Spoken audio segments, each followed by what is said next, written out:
Mini ప్రపంచానికి స్వాగతం. కొద్ది రోజుల క్రితం 2 తెలుగు రాష్ట్రాలను వణికించిన బర్డ్ ఫ్లూ మళ్ళీ వెలుగు చూసింది. పల్నాడు జిల్లా నరసరావుపేట పట్టణంలోని బాలయ్య నగర్కు చెందిన పెండ్యాల జ్యోతి అనబడే 2 ఏళ్ల బాలిక బర్డ్ ఫ్లూ వ్యాధితో మరణించింది.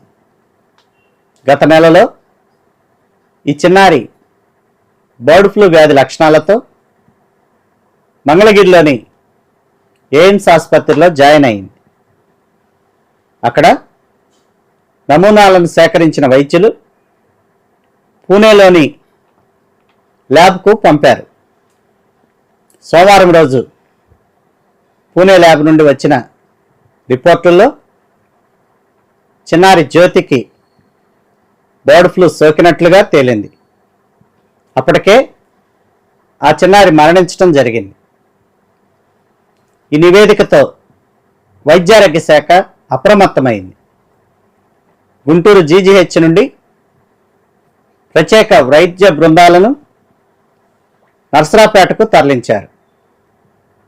అన్ని ప్రాంతాల్లో పటిష్టమైన నిఘా ఏర్పాటు చేసినట్లు వైద్యారోగ్య శాఖ అధికారులు చెబుతున్నారు.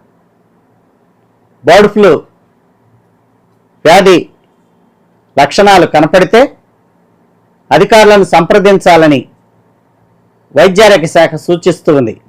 అయితే మరణించిన చిన్నారి కుటుంబంలోని మిగిలిన వారందరూ సంపూర్ణమైన ఆరోగ్యంతో ఉన్నట్లుగా అధికారులు చెబుతూ ఉన్నారు.